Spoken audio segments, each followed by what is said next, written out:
Hello everyone, so in this video, we're going to be comparing Tubi versus Hidive versus Crunchyroll or Funimation. Now, Funimation and Crunchyroll were actually merged into one, so they're now only called Crunchyroll.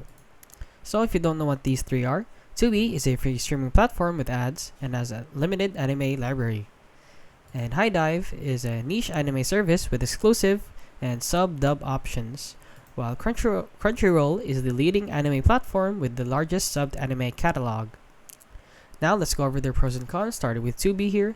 So Tubi is 100% free, and you don't have an account. You don't need to an account to get started. Now the cons of it is that it is limited in anime selection, and there are a lot of ads. And lastly, it is only available in the US.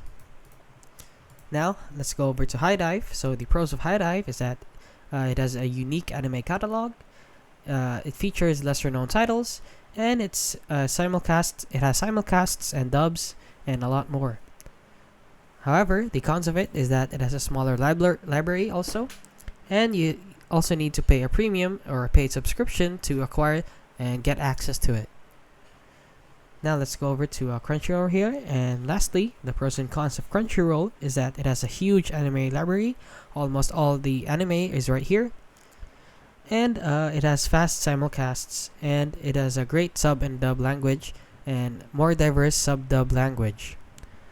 Now the cons of it is that there are ads on the free tier, and some content are locked behind a paywall.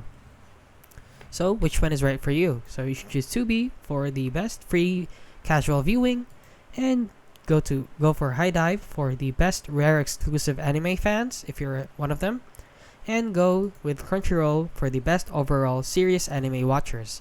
So if you're into famous titles like One Piece, Fire Force, and a lot more, Attack on Titan, Solo Leveling, you can watch it all here on Crunchyroll.